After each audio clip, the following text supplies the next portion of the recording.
Station covering all of the DMV. This is DC News Now. The suspected killer of a 16-year-old girl in Prince George's County in court this afternoon. The 17-year-old should be in charge as an adult. We're going to tell you what else we're learning. And the earlier rains are long gone for the most part, and now we're seeing some sunshine and some crisp weather to build on in. We'll talk about overnight lows and what to expect for Tuesday's highs coming up. Plus, the Washington Commanders are 2-0 after a wild win on Sunday in Denver. Sports Director Derek Forrest will join us with analysis on the team's historic comeback victory. And later, we're stretching your dollar when it comes to shipping with Amazon, how you can save when shopping for your favorite things. Thank you for joining us on DC News Now at 5. I'm Mark Hall. Good evening. I'm Annalisa Gaylor. Following some breaking news right now in the district, DC police say a man has been arrested in the Mother's Day murder of 10-year-old Ariana Davis. Police say the man responsible, 19-year-old Coron Gregory. He's charged with first-degree murder while armed.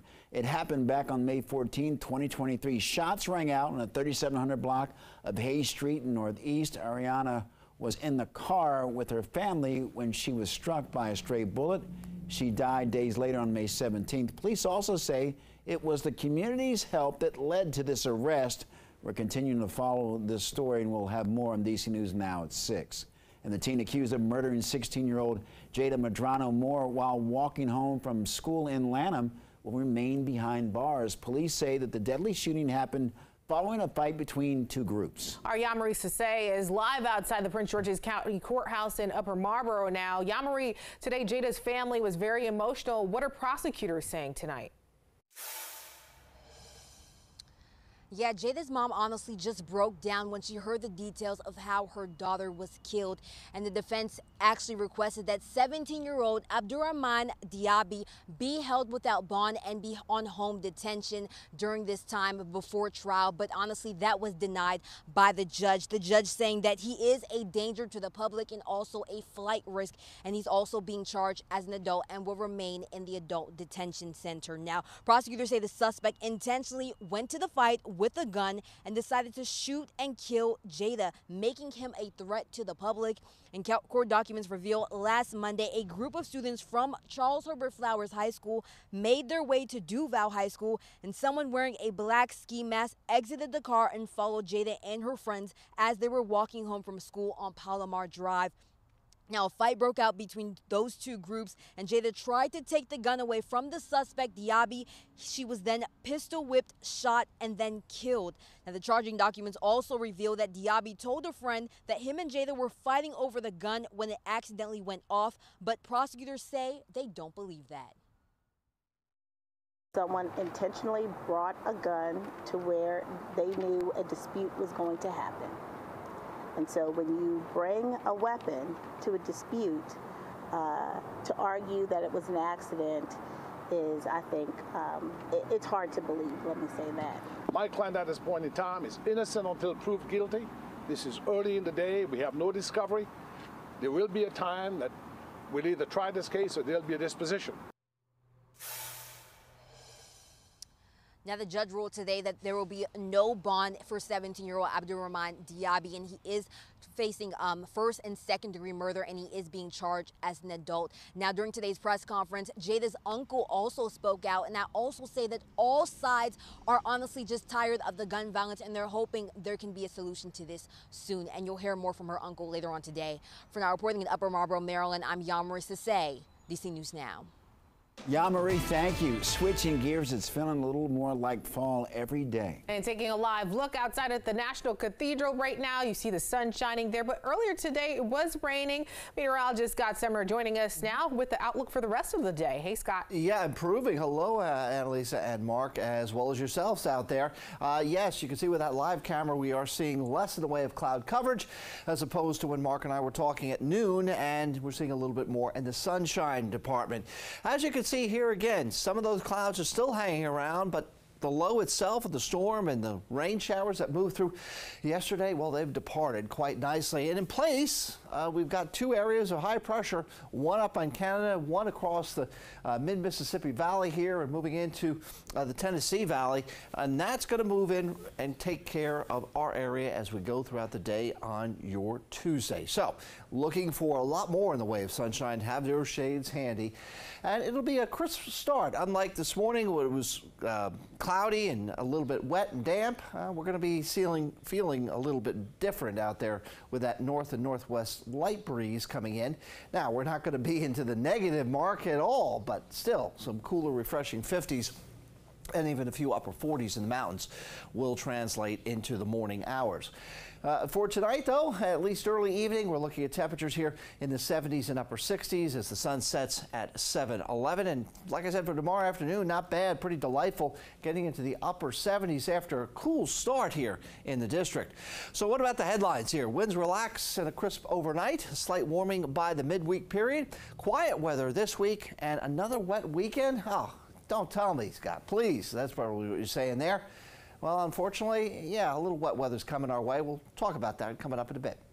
All right, Scott, thank you. Well, new tonight as the district continues on with its quest to reduce violence. Councilmember Brooke Pinto holding a hearing today on her Secure DC plan, which she hopes will end cycles of violence and protect victims. Today, she talked about 4 bills touching on efforts to add more private security cameras to some parts of the city, as well as improving the handling of sexual assault survivors and efforts to reduce the number of carjackings in the city. Some community members were against those bills.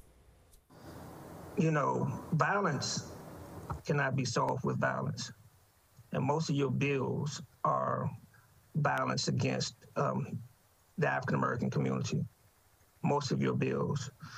When you're talking about surveillance, over-surveilling the African-American community, that's what you're doing. When you're talking about having police to have the justification to search people that's on probation and parole. Pinto, who serves as the chairwoman of the Committee on the Judiciary and Public Safety, had this to say about the purpose of those bills. Each of these bills is aimed at addressing issues that we've been seeing recently as part of the spike in both violent crime and property crime in the District of Columbia. As we return from recess this week, I'm prioritizing bills like these to move forward. And I want to thank my colleagues who introduced some of these bills for contributing their ideas for addressing these issues. I really think it is very important that residents understand that we see what's going on, we understand your fears and frustrations, and we're working to identify policy changes that can improve things on the ground every day. The city will continue accepting written testimony on those bills until 5 p.m. on October 22nd. Happening now, Montgomery County Police are looking for additional victims who may have been sexually abused by a former elementary school teacher. This is John Bignan. He taught at Cloverly Elementary School, and police say he was accused of inappropriately touching female students between 2001 and 2016.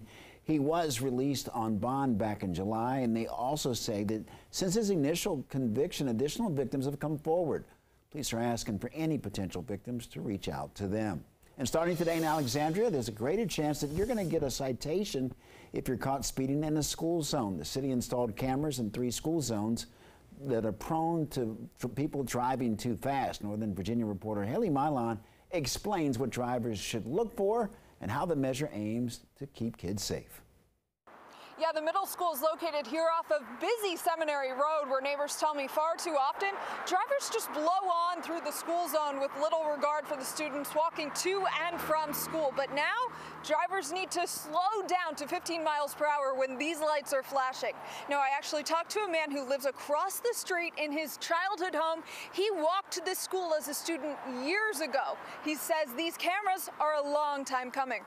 And it just takes one car not to be paying attention to hit someone. Seminary Road has gotten much busier since Michael Quint crossed it each day as a student at then Francis Hammond High School, now a middle school. I've seen people drive very, very fast along there, and it's not safe with students crossing Seminary Road.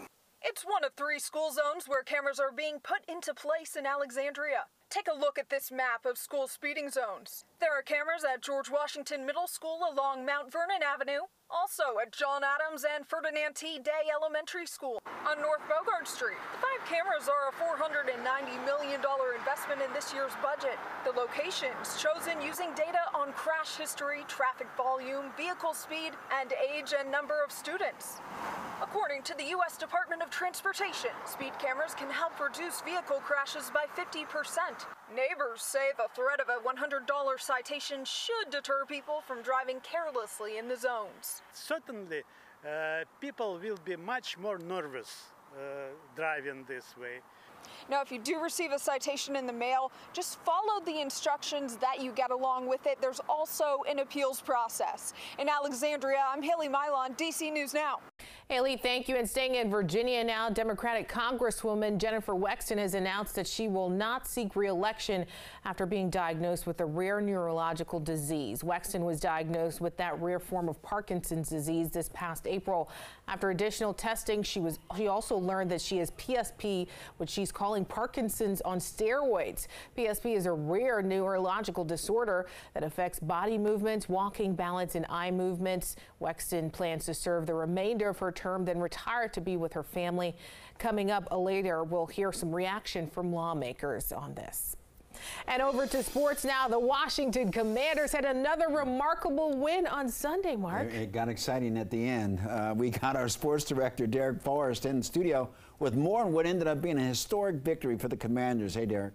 Yeah, thanks, guys. Yeah, it's a victory Monday for the second consecutive week to start the season for the first time since 2011. Now, the Commanders beginning the year 2-0 after coming back from an 18-point deficit to beat the Denver Broncos Sunday, the second largest comeback in franchise history. And while Sam Howell and the offense put up 35 points in the win, it was the defense who really stood out, and more importantly, Chase Young, who made his first start of the regular season and picked up 1.5 sacks. Now, Chase was an absolute beast in this game, along with Montez Sweat, as the two combined for 14 pressures, 8 hurries, and 3 sacks. Head coach Ron Rivera told reporters Monday it was great to see Chase back in full form.